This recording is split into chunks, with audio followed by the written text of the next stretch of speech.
রাজধানী বাংলাদেশ চীন মৈত্রী সম্মেলন কেন্দ্রে রাজস্ব সম্মেলনে কথা বলছেন প্রধানমন্ত্রী তারেক রহমান। আমরা সরাসরি চলে যাচ্ছি সেখানে। আনুষ্ঠানিক সীমিত সংখ্যক নিয়মিত করদাতার উপরে নির্ভরতা হ্রাস করতে হবে মনে হয়। করদাতা ও রাজস্ব প্রশাসনের মধ্যে আস্থার সম্পর্কও আরও শক্তিশালী করা প্রয়োজন। সারা বিশ্বে একটি প্রযোজ্য বিষয় হল আধুনিক কর প্রশাসনের উদ্দেশ্য শুধুমাত্র বেশি কর আদায় নয়, বরং বেশি সংখ্যক মানুষকে স্বেচ্ছায় কর প্রদানে উৎসাহিত করা। একজন করদাতা যিনি নিয়মিত কর আদায় করছেন, রাষ্ট্র যেমন তাকে সম্মানিত করবে, একইভাবে যিনি ইচ্ছাকৃতভাবে কর পরিহার করছেন তাকেও কর প্রদানের জন্য যথাযথভাবে উদ্বুদ্ধ বা আগ্রহী করে তোলা প্রয়োজন। এটিও আমাদের ওপেন ফ্লোর ডিসকাশনের মধ্যে উঠে এসেছে। কর ব্যবস্থাপনা কিংবা কর আদায় পদ্ধতি সহজ এবং দুর্নীতি ও হয়রানিমুক্ত হওয়া প্রয়োজন, যাতে মানুষ স্বেচ্ছাপ্রণোদিত হয়ে কর আদায় স্বাচ্ছন্দ্য বোধ করেন। আমার কাছে মনে হয় একই করদাতার উপরে বারবার করের বোঝা না বাড়িয়ে রাজস্ব বৃদ্ধির নীতি টেকসই পদ্ধতি একই করদাতাদের ওপর বারবার করের বোঝা বাড়িয়ে রাজস্ব বৃদ্ধির নীতি খুব সম্ভবত টেকসই পদ্ধতি নয়, বরং কর প্রদানে সক্ষম ব্যক্তিদেরকে শনাক্ত করে তাদেরকে যথাযথ নিয়মে করের আওতায় আনার ব্যবস্থা করার কার্যক্রম উদ্যোগ গ্রহণ করা বোধহয় অত্যন্ত প্রয়োজন। এই জন্য ডিজিটালি আধুনিক ডাটা ভিত্তিক কর প্রশাসন গড়ে তোলার খুব সম্ভবত কোনো বিকল্প নেই। নগদ নিয়ে এলো হার না মানা হার অফার। সর্বনিম্ন 10,000 টাকা রেমিটেন্স নগদে পাঠালে থাকছে স্বর্ণের হার জেতার সুযোগ। সম্মানিত উপস্থিতিবৃন্দ, ভ্যাট আধুনিক অর্থনীতির গুরুত্বপূর্ণ একটি রাজস্ব উৎস। তবে ভ্যাট ব্যবস্থাপনার সফলতা নির্ভর করে এর কার্যকর বাস্তবায়নের উপর। ভ্যাট প্রশাসনের জটিলতার কারণে যাতে ব্যবসা বাণিজ্য বাধাগ্রস্ত না হয় সেটিও আপনাদেরকে কষ্ট করে নিশ্চিত করা প্রয়োজন। কাস্টমস, ভ্যাট কিংবা ট্যাক্স আদায় শুধু এনফোর্সমেন্টের বিষয় নয়, বরং রাজস্ব ব্যবস্থাপনার উপরে ভ্যাট ট্যাক্স দাতাদের আস্থা ও বিশ্বাসের সম্পর্ক তৈরি হলে রাজস্ব আহরণ অনেক সহজ হয়ে যায়। সুতরাং দক্ষ ব্যবস্থাপনার মাধ্যমে জাতীয় রাজস্ব বোর্ডকে এমনভাবে গড়ে তোলা প্রয়োজন যেখানে মানুষ এই প্রতিষ্ঠানকে ভয় না করে বরং বিশ্বাস করবে।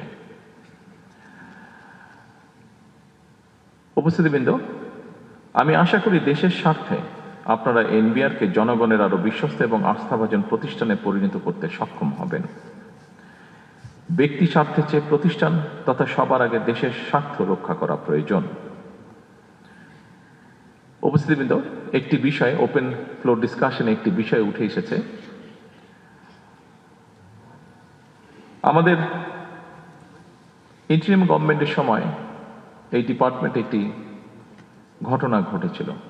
ঘটনাটিকে আমরা দুঃখজনক ঘটনা বলে অভিহিত করতে চাই। আমরা চাই, আমি আগেই বলেছি, সরকার চায় সকলকে সাথে করে নিয়ে বাংলাদেশকে গড়ে তুলতে। প্রত্যেকটি মানুষের কন্ট্রিবিউশনকে সম্মানের সাথে দেখতে চায় সরকার। সমস্যা আছে, সমস্যা থাকবেই। আমরা আলোচনা করে ধীরে ধীরে সমস্যার সমাধান বের করার চেষ্টা করব।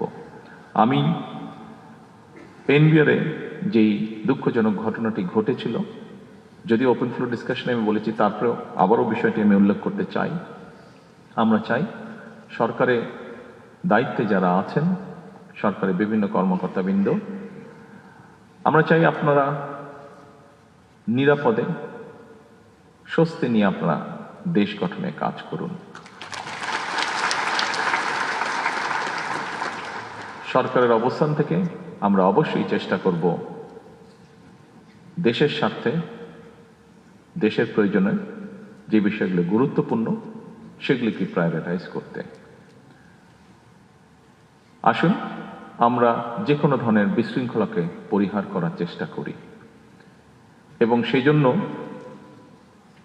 যদি সরকার প্রয়োজন মনে করে অবশ্যই সরকার ভবিষ্যতে যাতে এই ঘটনাকে পরিহার করা যায়, বর্তমানে যাতে সকলকে স্বস্তিতে কাজ করার পরিবেশ করে দেওয়া যায়, তার জন্য প্রয়োজনীয় পদক্ষেপ সরকার গ্রহণ করবে ইনশাআল্লাহ।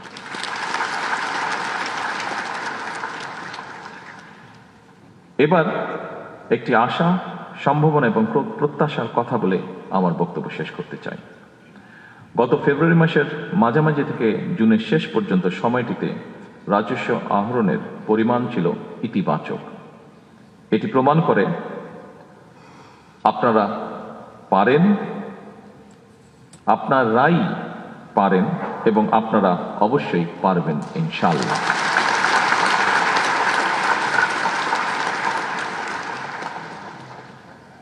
আমাদের সকলের প্রয়োজন দেশপ্রেম এবং আন্তরিকতা।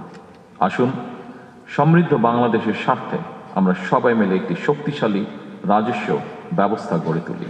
পরিশেষে আরো সমৃদ্ধ, আরো বিনিয়োগ এবং আরো ব্যবসা বান্ধব একটি রাজস্ব ব্যবস্থাপনার প্রত্যাশায় আমি আজকের এই রাজস্ব সম্মেলনে সফলতা কামনা করে আমার বক্তব্য শেষ করছি। আল্লাহ হাফেজ। বাংলাদেশ জিন্দাবাদ।